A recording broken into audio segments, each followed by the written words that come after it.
Reactive Training Systems. Hey everyone, welcome back to the RTS podcast. Today I'm talking to Robert Frederick. Robert, is hard to kind of characterize Robert's work at the moment. He's doing app development, most closely tied to Boris Shako. And if you've been a powerlifter for any length of time, Boris Shako should need no introduction to you. But I think Robert's credentials and Robert's ways of thinking about the problem go far beyond mere app development. As you'll see when we get into this conversation, Robert's a seriously smart guy. And I've known about his work for quite some time now, but what really kicked the light on for me was kind of this convergence that he and I had between stress index and exertion load, which kind of serves as the catalyst for this conversation. So stress index was a system that I developed, and I'll go into more detail on how it developed, but it's a way of accounting for the stress, the difficulty of a training protocol. And what I had was somewhat low resolution, and I knew it. Robert developed exertion load independently. We hadn't talked about this. In fact, I hadn't talked to anybody about stress index. And he developed exertion load, which solved the same issue completely independently. And we came up with very different ways of doing it, but the ways were very closely linked. It was clear that we were kind of modeling a very similar problem. Anyway, I thought that was super cool, and I started paying a lot more attention to Robert's work. And it's just fun to me to nerd out over this stuff. So this episode tends to be fairly technical. I mean, there's only so technical that you can get in a conversational format, but it is a bit technical. If you'd like to familiarize yourself with exertion load and some of the math behind this, I would definitely recommend that you check out Robert's blog. It's stronger.io. That's STRONGUR.io.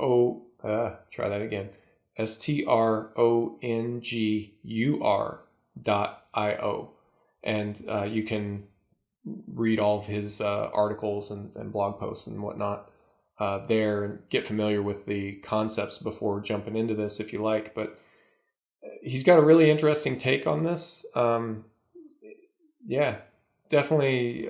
I hope you enjoy this episode because I had a ball talking with him, and definitely tell me how much you enjoyed it because I would love to have another chat with him again in the future. So anyway, here we go. Chat with Robert Frederick. Go ahead, Jim. Hit play. Can I ask you? Sure. What was your interest in exertion load?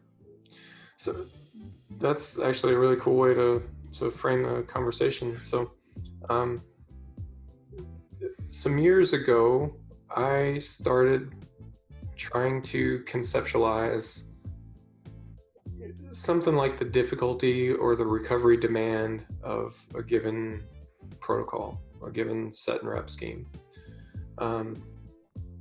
It was pretty clear that volume ain't it, and there were some other ways of looking at it. Like I know some coaches had been using like number of lifts per intensity zone, but that has its problems too. Like it gets really difficult to compare. If you're doing sets of 8 in one block, and then you're trying to compare that to singles in another block. What's the difference, I guess? Like how do those two things relate to each other? The volumes will be hugely different, the intensities as well. But then the recovery impact is somewhere near the same, at least in a well-designed program. And it was kind of like, how do I wrap my head around that? So what I had done is I had kind of gone back to, okay, what do I think are the root causes of stress from any of these interventions. And it seemed to me like volume was one. More volume generally is more tissue damage, and that has to be recovered from. But then it seemed like the other aspect of it was not so much intensity by itself, but more like the psychological arousal of training. Like getting really psyched up for a set was more taxing than not. And you could see this in people who, for example, don't take high intensity singles very often. A high intensity single is really taxing to those people, but people that do it frequently seem to not have a problem with it. So it seemed like psychological arousal was a factor there. And so what I ended up doing was using RPE as kind of a proxy measure for psychological arousal, and looking back through a bunch of training logs, and what I came up with was like a coefficient list, and it just so happened to anchor around a 9 RPE. So like a 9 RPE was 1 point, and then an 8 RPE was, I believe, 0.8, and then a 7 RPE was less than that, and so on, down to about a 6 RPE, I think, was 0.5. So it's like a 6 RPE counted for half of a set of a 9 RPE, in terms of stress. And then a 10 RPE was 1.3 or something along those lines. So, and I'd been using that as just kind of a crude stress index for kind of a long time. And then when you came out with exertion load, I was looking at it and I was like, man, that gets at this thing that I've been trying to wrap my head around for a long time, but does it with a lot better rationale. And the number is something that's more robust. You can do a lot more with it as well. So yeah, anyway, that was when you and I first started talking about it, I think. Have you used it? Has it been helpful at all, or? Yeah. So what I've done since then, like I've borrowed your original equation and tweaked it a bit. For example, in the original equation, you had mass as a multiplier. So just the straight load on the barbell, a heavier load was more stressful than a lighter load. And I think that makes sense for how you were using exertion load.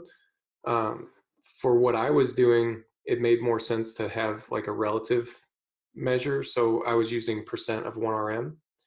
And then I kind of tortured the number a little bit to put it on a scale that was more similar to the original original stress index that I was used to in terms of units, because the numbers that you were producing were like in the several hundreds in most normal cases, right? So what I ended up doing was figuring out some multipliers that would take it down to something like number of sets at 9 RPE kind of range, so it just kind of made the number a little bit more familiar to me. So that's how I've been using it. And so this is just a number that is some proxy for training stress then. Yeah, that's how I've been using it. Yeah. It's somewhat represents the, like I said, I kind of conceptualize it as number of hard sets or something like that. You see that concept kind of tossed around from time to time as well. Yeah. All right. That's seems to be kind of not what you were originally intending, just based off your reaction. I put it online because I wanted to get other people's ideas. I wanted people to think about it and to come up with stuff and let me know what they come up with. Yeah. Share stuff like that. You and I spoke a little bit about, I don't know if you'd written about, so this kind of goes into the weeds a little bit on how the number gets calculated. So I don't know how this will make for podcasting material, but here we go. It's the stress of each repetition added together, so the stress of a 10 rep set is the sum of your first rep, second rep, and so on. Right. So you also would take the average of all of those repetitions, and that tends to give you second. Right. Yeah, as a second kind of unrelated metric, right? Um, what that ends up doing is you get higher numbers for lower rep sets, and yeah, Higher intensity sets. higher intensities. Okay. So you get higher numbers for higher intensities, which is kind of what you would. Yeah, so that tends to bring the intensity component back into the mix, right? So the exertion load, kind of the original formulation of exertion load, seemed to scale well to like the hypertrophy rep range and things like that, right? Like it was given higher stress numbers to, like the 6 to 15, 6 to 14 rep range, something like that. And then the absolute highest numbers were like 8 to 11, if I remember correctly. Yeah, it kind of plateaus after about like in the typical hypertrophy range. It kind of plateaus. Yeah. So you can go out to 20 reps and it's pretty similar out to 20 reps. Yeah, yeah. So, I mean, that seemed to make sense to me as well, in the sense of like, why would people zero in on any certain rep range as being, better for hypertrophy? And then when exercise science looks at it, they find that, you can hypertrophy effectively at any rep range. Well, it's because practical evidence is practical, that from a practical standpoint, if your goal is hypertrophy, you probably don't want to do 10 sets of 3 and, do 10 sets of 3 on every exercise. You would find a better way to get that stress in, if the point is to provide a certain number of, like I said, it scales well with effective reps, like the concept of effective reps or something like that. But if that's the point, then you would find a rep range that kind of optimizes for that a bit, so that made sense to me looking at it in that space. And I don't know if you've taken to calling these things anything differently, but what kind of started me down this line of thinking earlier on was kind of the notion of peripheral stress and central stress, and those terms are problematic, right? But yeah, but that's fine. Nobody means like, oh, my brain and spinal cord are tired now. Like nobody's using it as that now. It's a description of an experience, I've tried to come up with something better for the names, and it happened when I was looking into if I could use the exertion load to predict anything. Yeah. There's something out there, and I saw that or I found that it could do a good job at predicting the lactate buildup. And so I've since called it metabolic stress. Okay. So that's the Probably. name for it. Right. Okay, fair enough. Probably closer to the, a more correct nomenclature for things, right? But, and there's the second derivative of exertion load, the one where I take the average of each rep. mm-hmm. If you're doing a high intensity set, basically that every rep is harder. Every rep is hard work. And if you're doing a high rep set, but you go to failure, okay, yeah, sure, it's hard at the end, but in the beginning it wasn't. So your average difficulty per rep is lower. So that one, you get a higher exertion load for the higher intensity. That one I've termed mechanical load, just because you're using heavier weights and it's there's more mechanical load. Yeah, no, that makes sense, and fair enough too, right? Like, I know that understandably we can run into some problems with terms like central fatigue and peripheral fatigue and things like that, and that's fine. But I tend to think that we as a group might miss something when we start taking certain bits of practical wisdom a little too literally. Like the notion of CNS fatigue. I think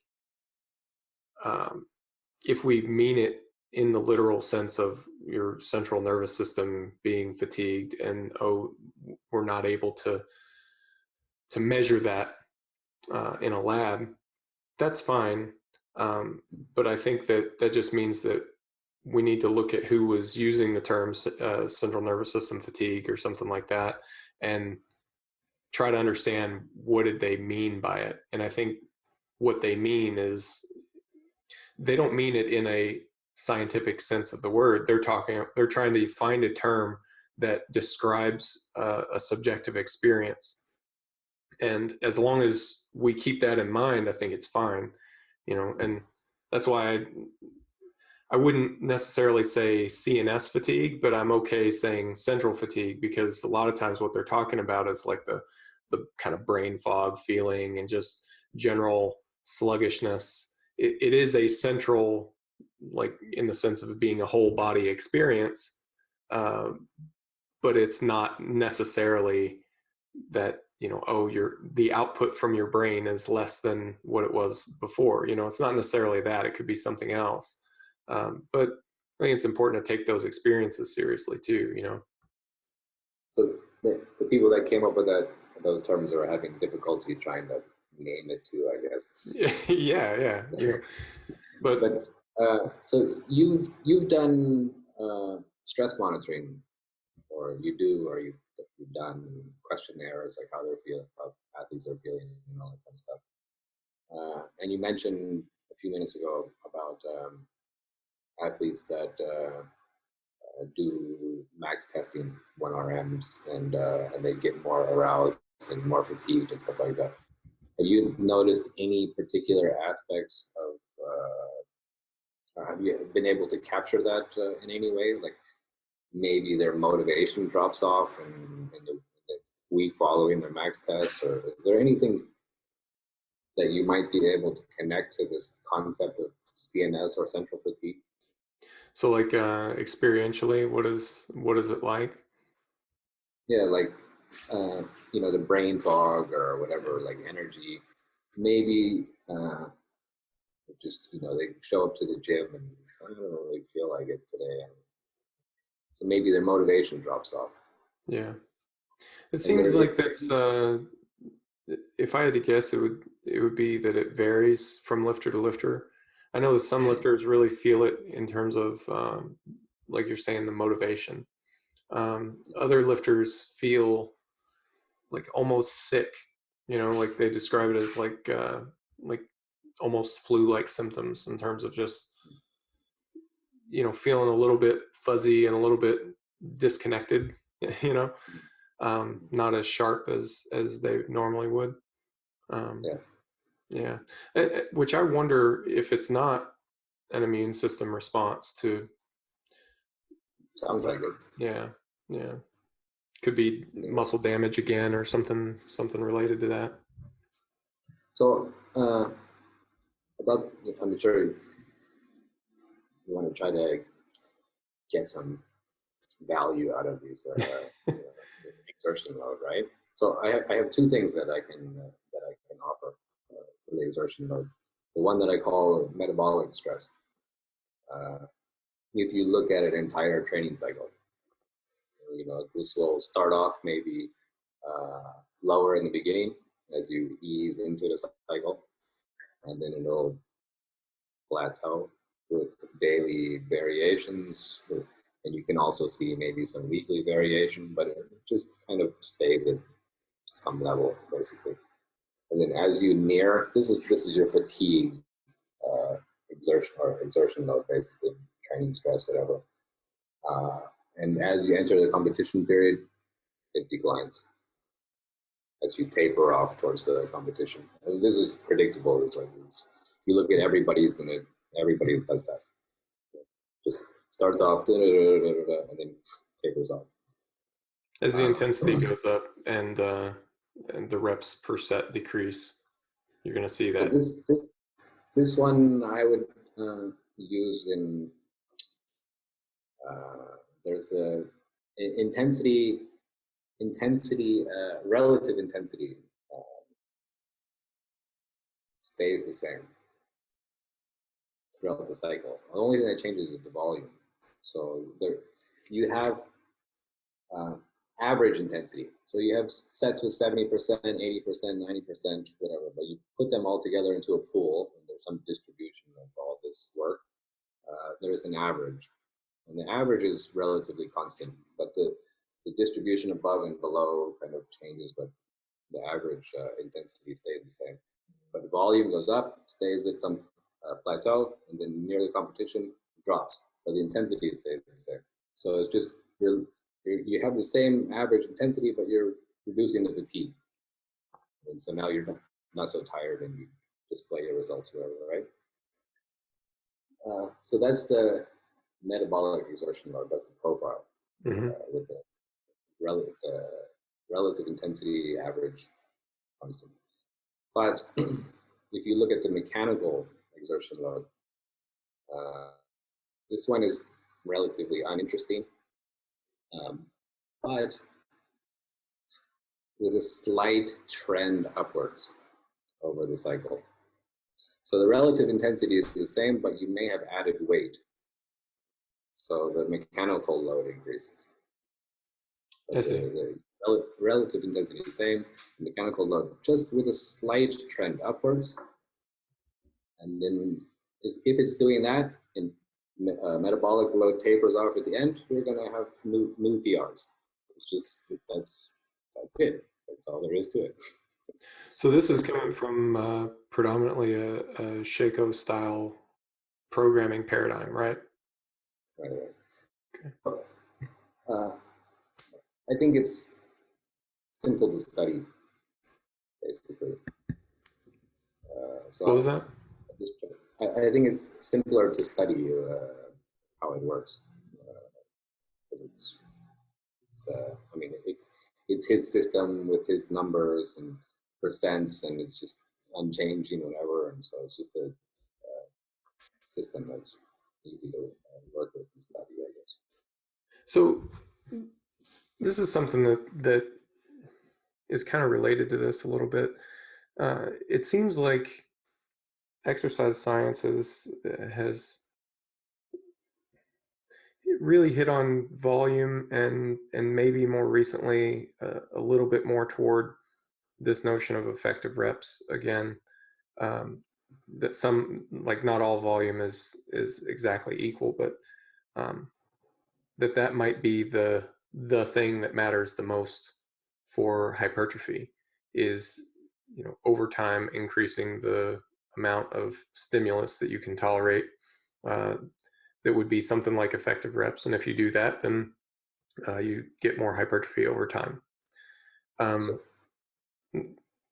It seems like there might be something here that would be similar for strength, even if it's not quite as like that's a very simple model, right?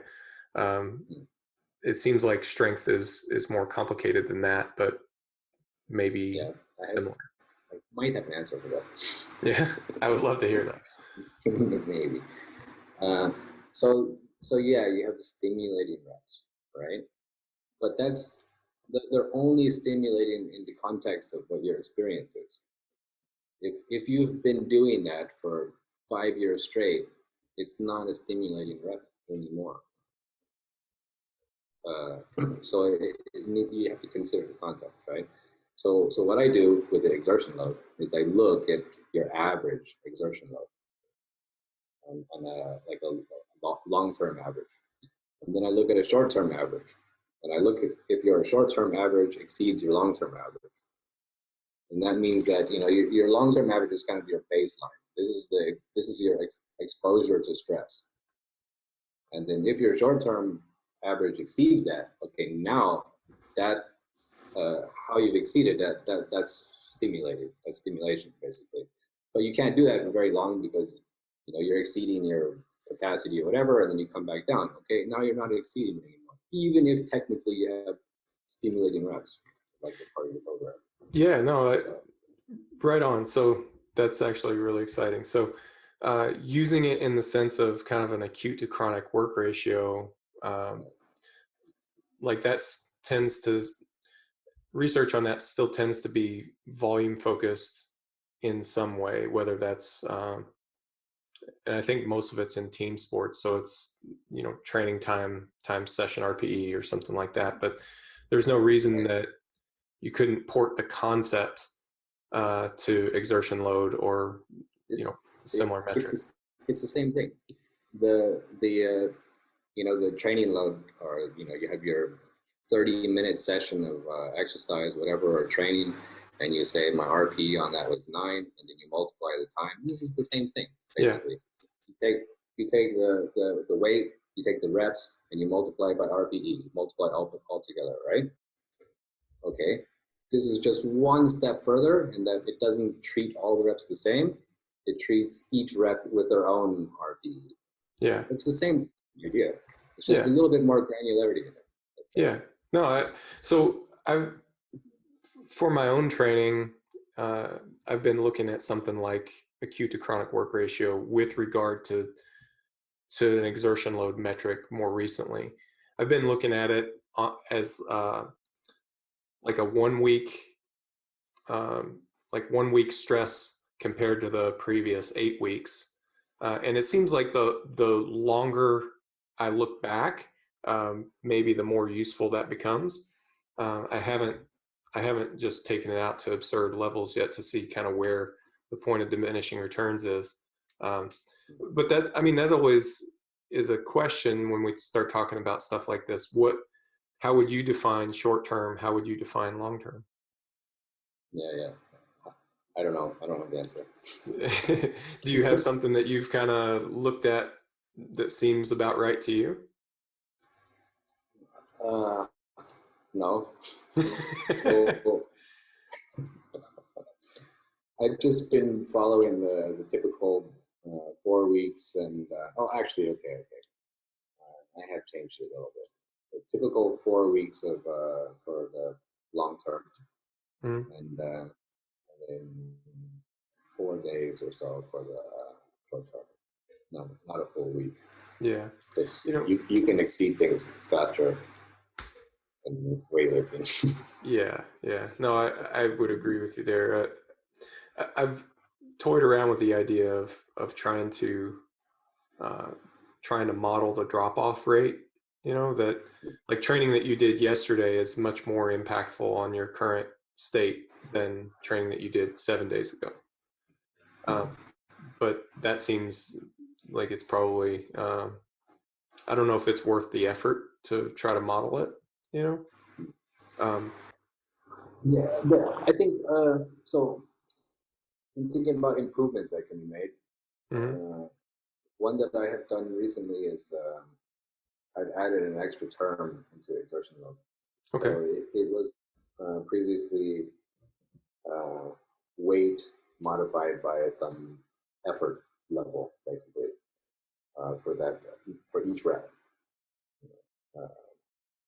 That's what I did before, and I've modified that after modeling or trying to attempt to model the lactate. I found that I needed an extra parameter, and the parameter that I needed for that was range of motion. And when I included range of motion, then I had good results for modeling the lactate. So I've gone back and included that in that exertion load. So now it's the weight that you move, modified by the range of motion that you move it through, and then modified by the effort that it took to move it. So now basically it's work times effort. Basically. Yeah. Let's come back to that for a second, because I think that's really interesting. But I want to look at the acute to chronic thing a little bit more. Something that I've been playing with in terms of the timings for those. Like I said, the short term I've left at about a week. I suppose to put more nuance to it, I suppose you could make it, the length of your microcycle, and then Has there been any, in your choice of 1 week, has there been any back and forth where you did this and you decided no, and then it's kind of zeroed in on 1 week? Or no? not really, not yet. It certainly could use some more tinkering, I think, but and really, I think the long term is probably the important parameter there. I think if you were to, let's say that you decided that this is the most important thing that you should care about as a strength athlete, and that you're going to train in a way that that puts this acute to chronic number in the right spot. I think you're going to zero in on whatever you decide that short-term number is. That would be the that will be the choice of microcycle length for you. So if you decided that it was 4 days, then I think you would find yourself training on a 4-day microcycle. Just as you make choices, I think it'll kind of constrain you in that way.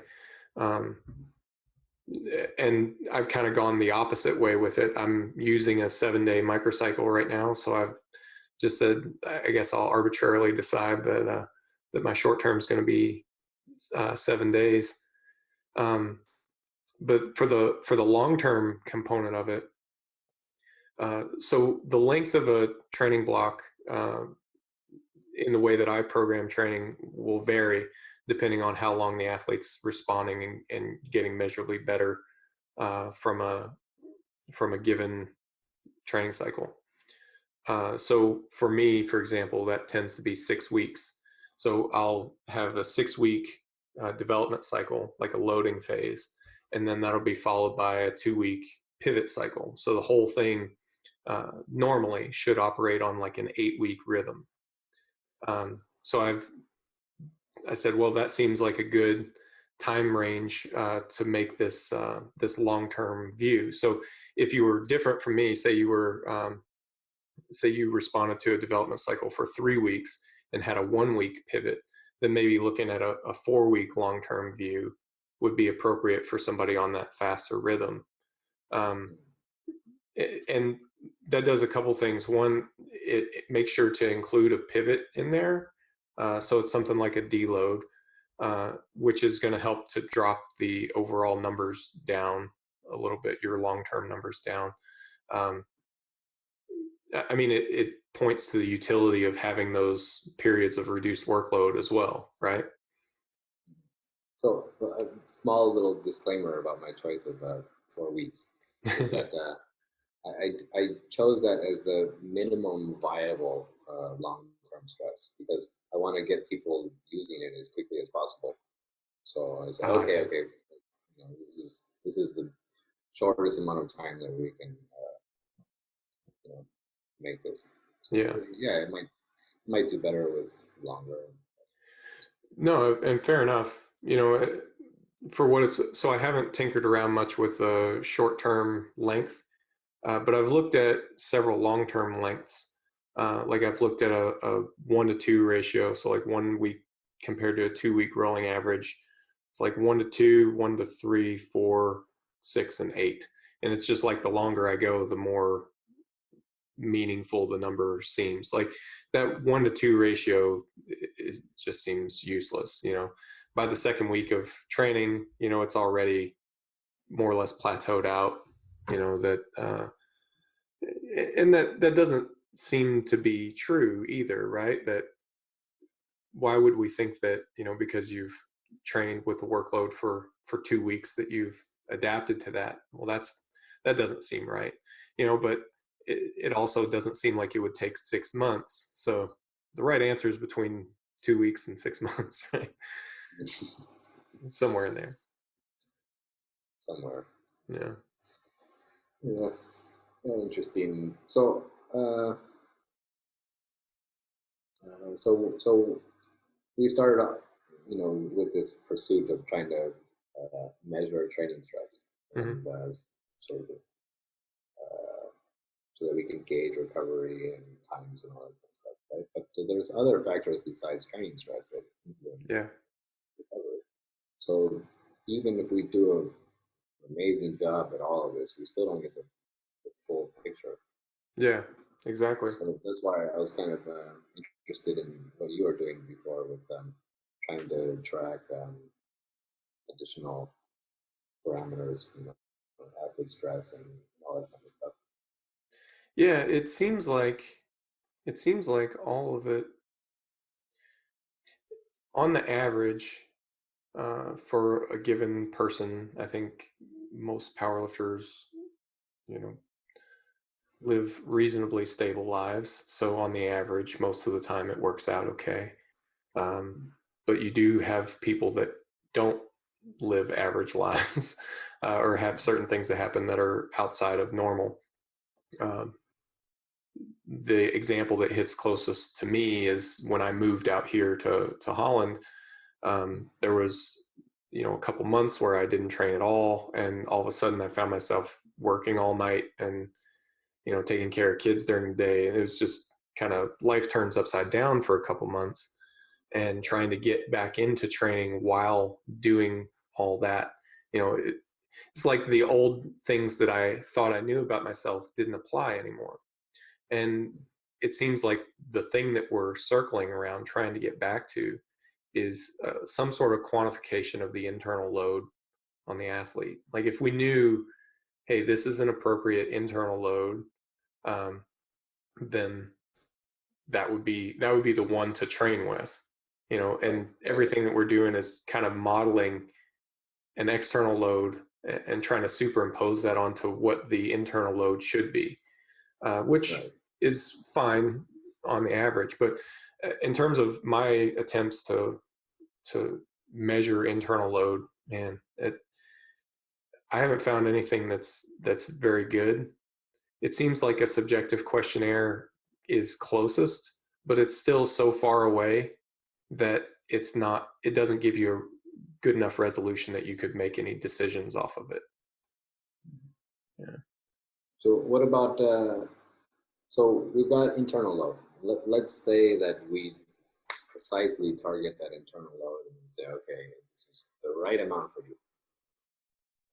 So they go in a training session, 2 hours later, they exit, and then they wait 48 hours or something like that for another training session. So what happens in that 48 hours is also important. Yeah. That can influence the recovery from that training session. So yeah, maybe you nailed the internal load right on, but you couldn't control for all that other stuff, which was going to have an impact on that internal load. So, well, and I suppose that kind of assumes that, as a coach, you've got little to no control over that other 48 hours. So whatever the athlete brings with them in terms of baggage and all that other stuff, that's just what you get to deal with, Now, if that's not true, if you can influence that and you can get them to sleep more and take care of all the other stuff that they should be taking care of, then you should be able to apply more internal load, and that would be more effective. But if you don't influence those outside factors and you try to apply more internal load anyway, then that would not go so well, I think. So that what happens in those 48 hours is kind of my current interest, is how to take what happens in that time and to retarget the internal load to account for that window basically where I was out of my control. Yeah, there's a lot of factors in there.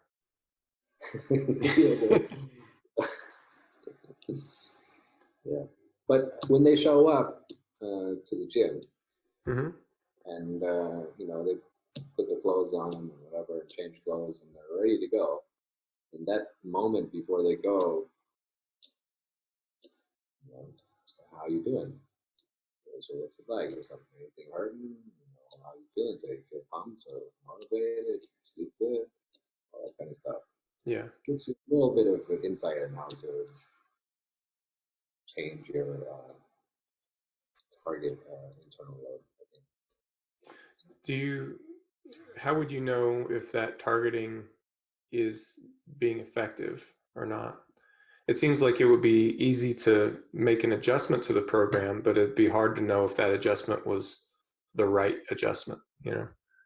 It'll show up with over time, because you know, maybe you were wrong on one day, and it was, you know, you overdid it. You gave them more stress, and then that was too much, and they show up the next time at the gym, and their you know, their wellness is deteriorated.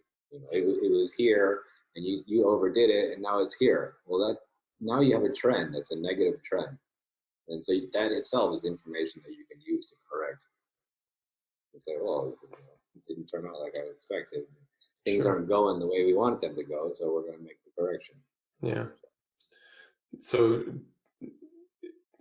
should an athlete gradually accumulate fatigue over the course of a training cycle, or should it be like fatigue in the sense of like their wellness questionnaire? So just for anybody else listening, what I mean by that is like soreness levels, stiffness levels, tiredness, motivation, mood, like all those things that might be interesting to account for. Like, should that stuff stay relatively constant throughout a training cycle? No? There should be swings, but no extremes. Okay. They're going to have good days, they're going to have bad days, but no terrible days. And, well, you know, you can have really extremely good days. Okay, whatever, fine. But, you know, you're going to feel good on some days. You're going to feel better than you did before, and you're going to feel worse than you did before. But as long as you're able to continue training, you know, your wellness goes down, but it's not too far that you can't continue anymore. You know, so we pick that back up. And then it comes back up, and then we beat you up a little bit more and load. Oh, then it starts going down. Okay, we'll ease off and goes back up. So it's rough. There's good days and bad days, but try to keep you functioning and healthy so that you can continue. Yeah, that makes sense. That makes sense. It kind of brings to mind old, I guess, Charlie Francis truism about, I guess, when he was coaching sprinters, if they were at the track and they ran a PR in one of their some aspect of their training that day, that was it. They would cut the training session then and go home, because in his mind, at least, if you PR'd in that session, that was as good as you were going to do, and you were probably at risk for something to go downhill or go sideways after that.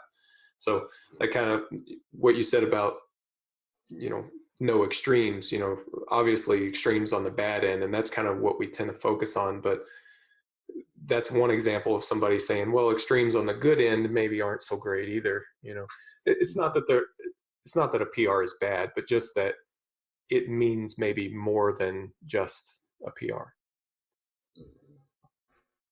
Yeah. Yeah, and if that's unexpected, if that wasn't part of the plan, you know. Yeah. And, yeah. So okay, good enough. You got a win today, and then, okay, it's called a day. Yeah. Yeah. How is there anything that would be I suppose easy to communicate in this way about how you would, like, how would you describe that? Like, what's an extreme of you know, too much of a reduction in wellness? You know, you say, oh, that's too much fatigue, or that's not enough fatigue. What's too much? Well, I keep a record of all that, you know, so that each person has their own baseline. You know, someone just normally feels bad every day, and that's the normal baseline. Right. And other people, you know, they feel different. But if you deviate, there's different ways that you can deviate from normal. You can have a slow, there's different like patterns of deviation. You can have a slow drift of worse and worse. or you can have sudden drop, sudden and dramatic, or you can have moderate, but for a couple of days in a row. So there's a couple of different patterns of negative signs, whatever. And so I take any of those signs as something that needs corrective action. Yeah, yeah. And do you have a rule of thumb for how much corrective action you apply?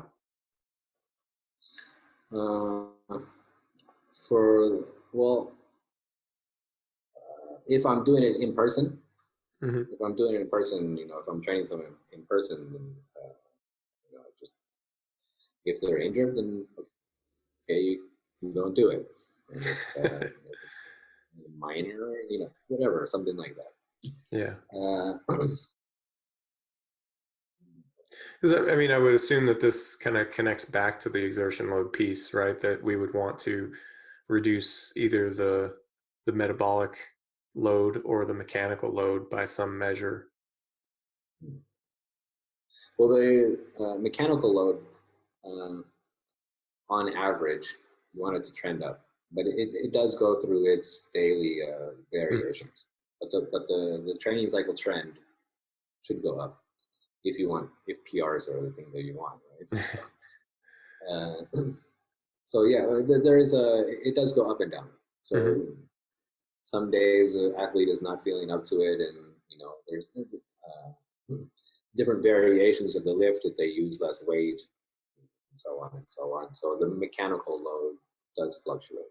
Mm-hmm. So the same as the metabolic load. There are fluctuations. So I suppose I'm trying to wrap my head around day by day. Yeah. So you get an athlete that comes in and they're feeling more fatigue than you would like them to be feeling at this moment. So you want to make some sort of an adjustment to the training. If you want the mechanical load to be, to trend up with subtle variation, then that means you'd want the intensity, the weight on the bar, to follow the plan.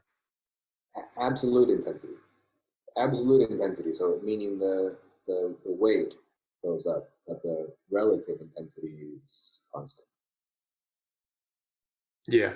Okay. I'm tracking with you now. Okay. So, but you would want them to use a weight that sticks to the plan.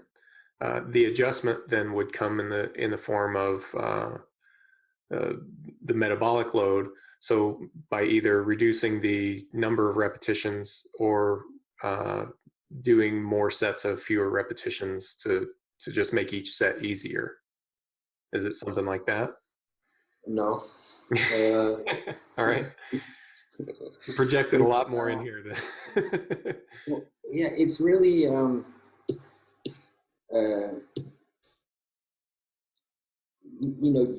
you take your in the gym decisions, mm-hmm. like your micro decisions. Like this person needed this today. Yeah. This was their requirement. A little bit less volume, or a little bit less weight, or whatever it was. Whatever it was, you take those decisions, and then you look at tomorrow's decisions, the day after. Over time, there is a pattern. Yeah. And over time, the mechanical load should go up, even though it was all over the place on a day-to-day basis. Okay. And the same thing for the metabolic load. It's on a day-to-day basis. It's all over the place. Who knows what the right decision is on that day? It's all over the place. But over time, it's relatively stable, and then it tapers off for the competition. Got it. So like for you, day-to-day is chaos. Okay. It's unpredictable, right? All right. Who knows what happens and what's going on in a microscopic view. Yeah. So I suppose as it relates to this idea of making making these micro changes to the workout based on their perception of fatigue. those are kind of all over the place as well, depending on what the person's feeling. Maybe there's a change to the weight on the bar, or maybe there's a change to the volume, or something like that. It could vary. So okay, that's something that I can answer. Okay. A little bit more precision. So all the assigned work is typically submaximal. Mm-hmm. So they should have room for doing more if they pushed it. Yeah. So typically there shouldn't be a reason to decrease, because unless they're injured or something like that, unless they're feeling hurt or injured or I mean to adjust after you've taken into consideration their wellness when they show up. You know, after you have assigned a target load, Mm-hmm. and you want to adjust, during the workout session, oh, we need to add a little bit more weight, for the next set or something like that, or reduce or change the number of sets or something like that.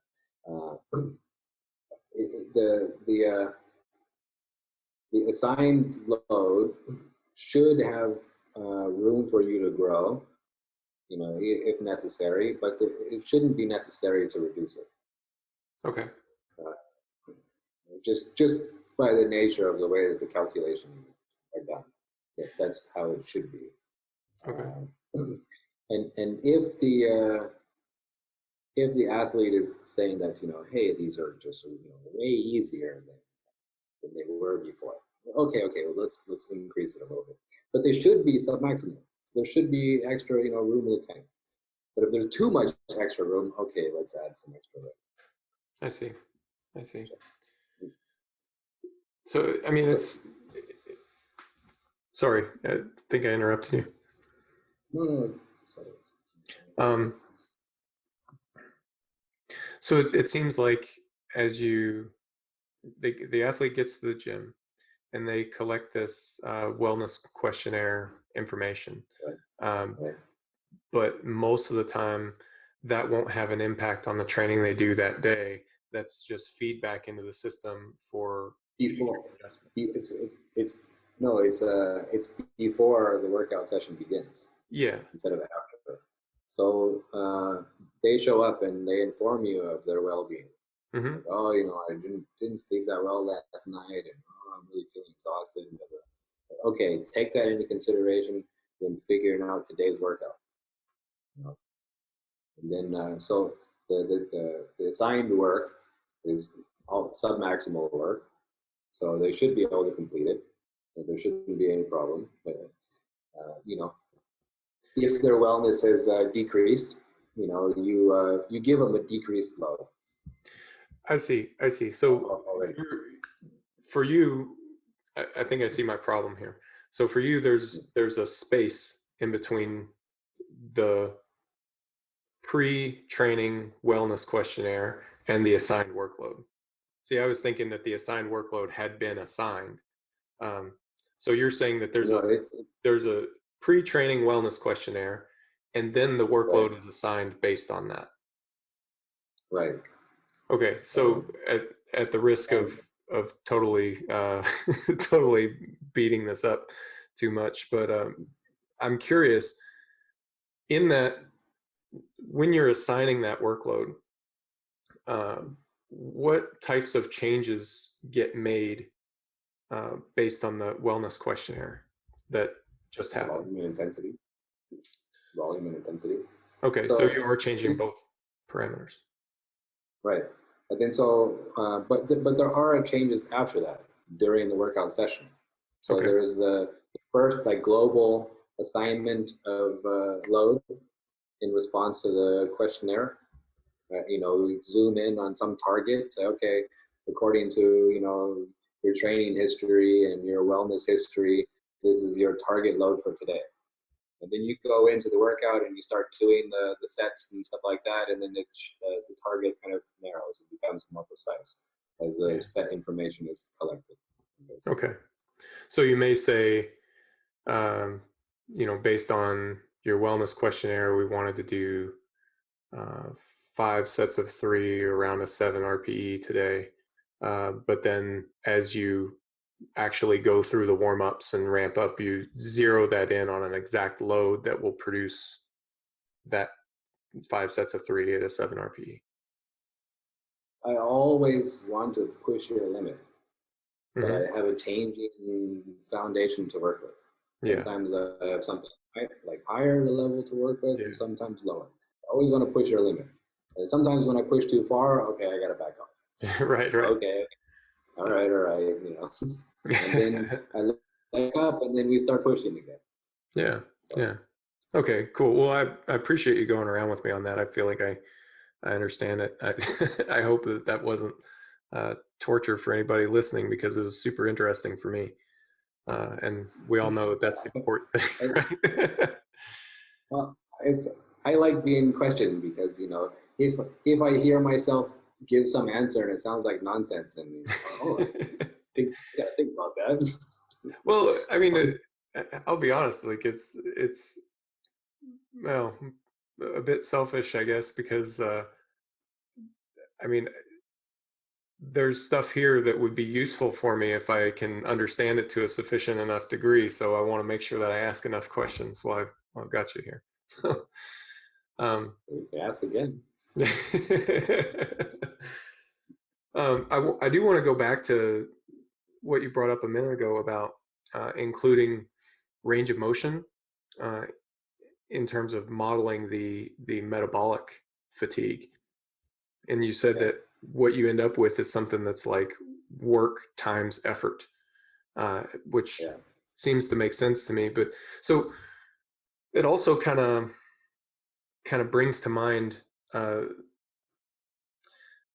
we were talking about exertion load and how it's adding up the stress of each repetition. And say for a 10 rep set, the first rep is not very stressful, the second rep just a little bit more, but then the closer you get to hard reps, it gets more stressful, but not in a linear way. It gets exponentially more stressful. Yeah, technically, it's close to linear. Okay. It's pretty close. Okay. Pretty close. But you could look at, you know, 30 rep range or 50 rep range, and then you can see a greater deviation from linear. Yeah. But, you know, in the rep ranges that we typically work in, it's close enough to be linear. Okay. It's not much different. All right. Well, fair enough then. But that relationship, at least in the original articles that you'd written, seemed to be related to the velocity drop, right? Right. That the decline in velocity in the later reps was proportional to the increase in fatigue of each rep. That's my assumption. Yeah. For what it's worth, it matched up extremely well with, like I mentioned, my kind of rough sketch of stress index, what I called it. If I were to graph stress index and exertion load, they're on different scales, but if you kind of put them next to each other, it's the same shape. So I would say that kind of independently, we've converged on a shape that's roughly similar. So the numbers that you were saying, they matched up. Yeah. With my expectation. Yeah. So for whatever that's worth, it's nice when we kind of independently come to a similar type of idea. So what this all brought to mind is you get this idea, like modeling things like range of motion, including that in a calculation. It can be difficult for, I would say, the average trainee to it's difficult for the average trainee to log how many reps they did and how much weight was on the bar. So what I was thinking is that if you had, well, like you mentioned, a phone or something that is going to that can track range of motion, well, you can also, it's not a leap at that point to track bar speed. And if you're including bar speed tracking, that could track your effort. That could also track your range of motion. It could also track your, it's the other thing I'm looking for here, the decline in velocity per repetition, so that you could basically take all these assumptions that kind of go into the model, and you are individuating it based on the real world performance. Exactly. And you're nodding like, yeah, dude, I already thought of that. No, you're right. You're right on. Okay, so awesome. I have these calculations are a little bit more intense or a little bit more tedious than typical calculations. But that's what we have phones for. We carry computers in our pockets now, right? Right. So just let them do all the calculations for us, right? Right. And so I have constants that are typical constants for a range of motion. And say, okay, if your bench press, if you do a bench press and if you do a squat, these are typical ratios and range of motion between them. And it's kind of a rough estimate, but it's not zero. Right? Yeah. I mean, it's not. So we have a rough estimate. But if we were tracking the precise range of motion with some external device or something like that, then yeah, you could update it with a more precise number. Yeah. Yeah, you could do velocity, and you could look at the drop off, and yeah, you could do all those extra things and make it better. Well, I wonder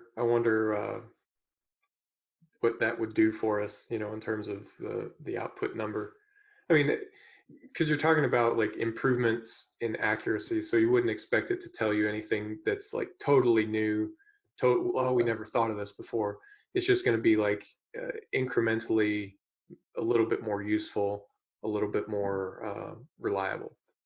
So what I do is I kind of have a topological map of stress, and I have all these points all over the place, and I can say this is your current stress, and here's where you are on the map. Based on where you are on the map and all these other stress points, I can see what are your closest neighbors. And those closest neighbors are like appropriate stresses for you. And with I've been trying to improve this recently, but having an extra fine detail would make that better, because there's a problem that you can encounter is that let's say that you have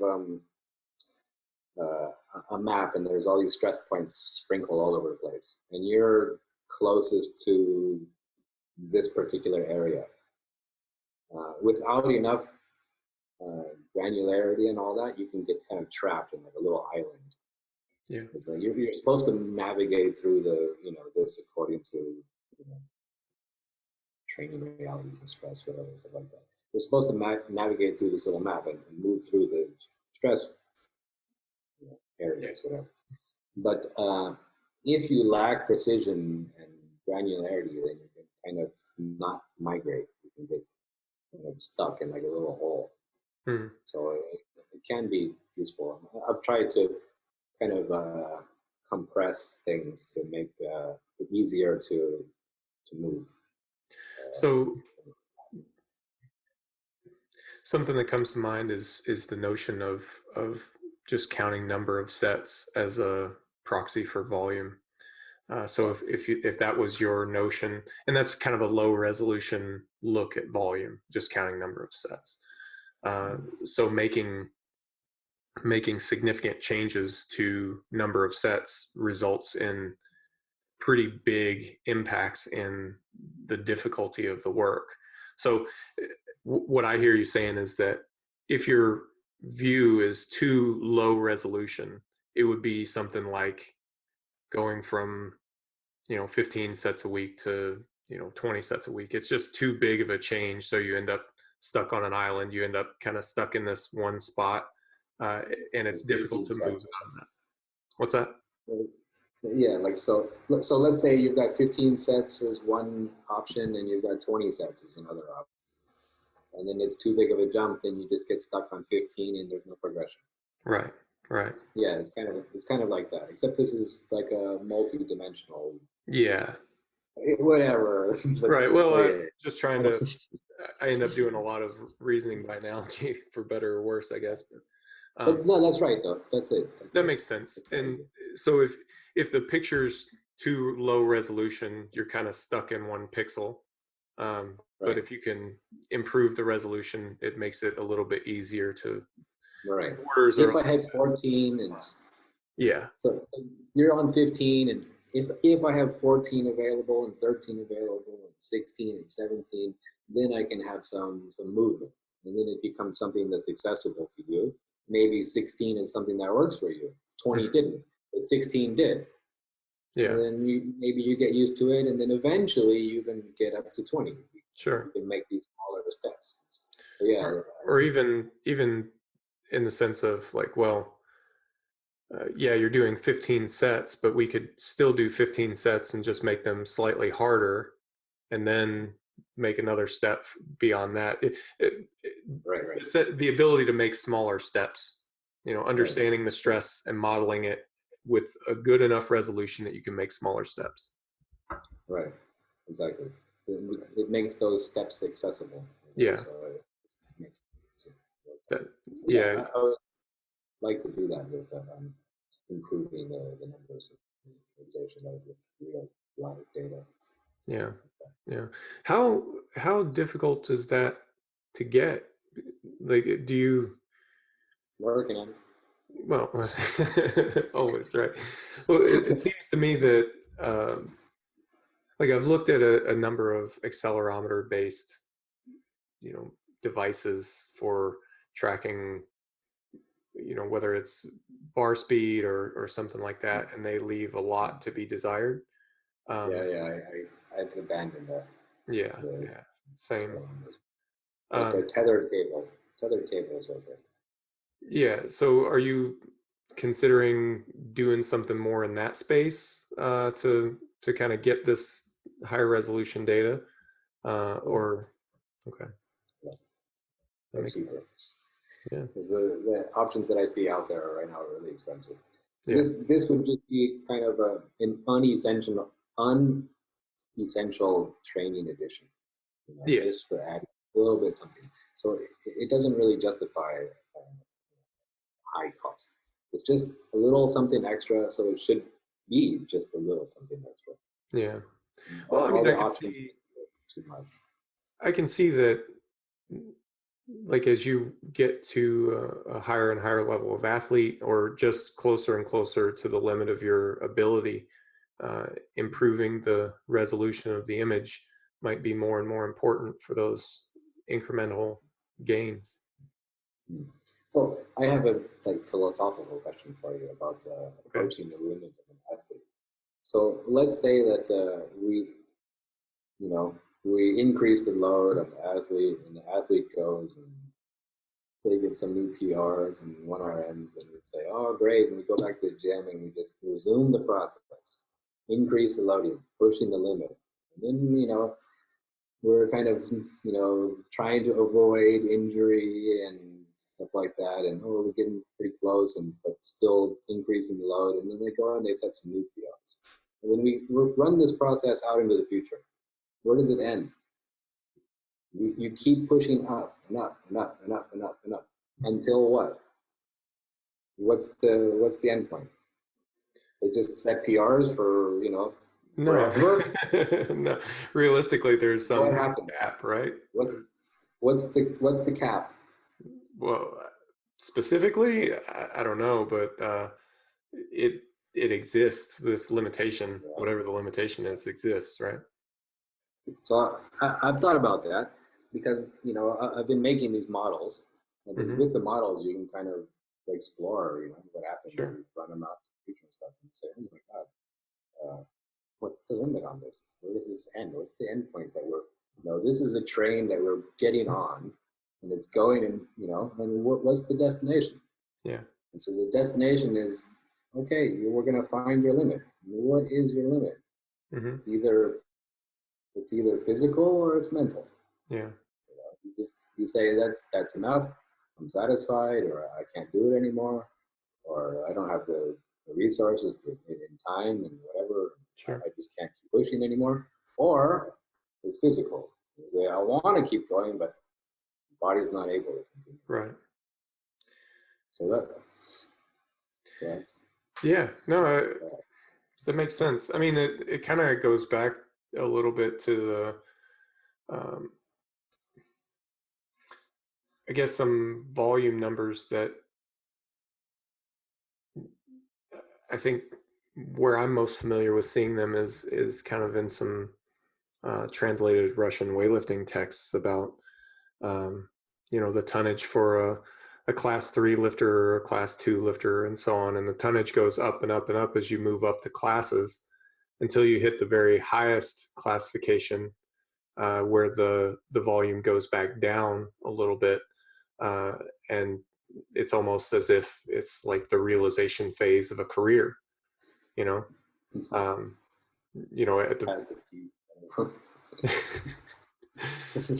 I mean, that's interesting to me. It's and I'm so reluctant to say, in fact, I can't imagine a scenario that would cause me to say to an athlete like, "Hey, I think we've reached your genetic limit. I'm done trying now." But I have definitely worked with athletes where reducing the workload has led to a sustainable improvement in result. It's now whether that means that we were just pushing too hard in the blocks previous, or whether it's some sort of more global change in the response type or something like that. I don't know. I suppose it could be either one, but it just kind of goes in the more is not always better column, I think. For me, in my kind of training, I encountered a physical limit with the bench press. I could, mentally it was no problem. Okay, yeah, just go and I'll just do more work in the gym, just do more sets, and just lift more, whatever. The numbers go up. It's easy. It just goes up and goes up and goes up, and then my pec gets strained or whatever. I got to reduce for a little while. And it goes back down and it comes back up. It goes back up. It comes back. My shoulder and my other shoulder, and it would always cap at the same level. It just couldn't break through that level. It just goes up, and it's no problem going up. But whatever happens when I get to that level, I just can't tolerate any more weight than that. That's as high as it goes. Yeah. Something's gonna break or give out when it gets to that level. Even though I'm totally willing to and I have the time, I can, but that's the physical limit. Yeah. Well, it makes sense that something like that would exist, and I mean, I'm sure you've tried all the things, right, as far as messing around with ways of improving work capacity and things like that. And I mean, even with all the tricks in the book, there's still philosophically some limit. Like you couldn't bench press 24 hours a day.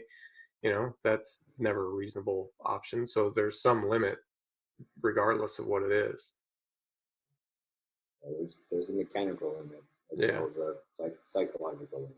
Yeah. Somewhere. You're going to run into one of them.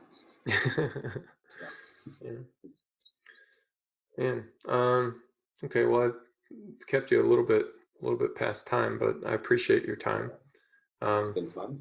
Yeah, definitely fun for me.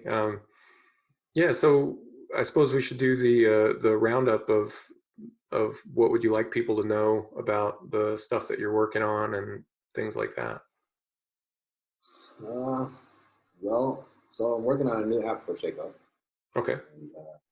And this, I think this comes from lots of people asking for personal training with them. Mm-hmm. People say, I want a slot, whatever. There's no slots. Nobody's getting the slots, basically. Right. Or only a very small number of people.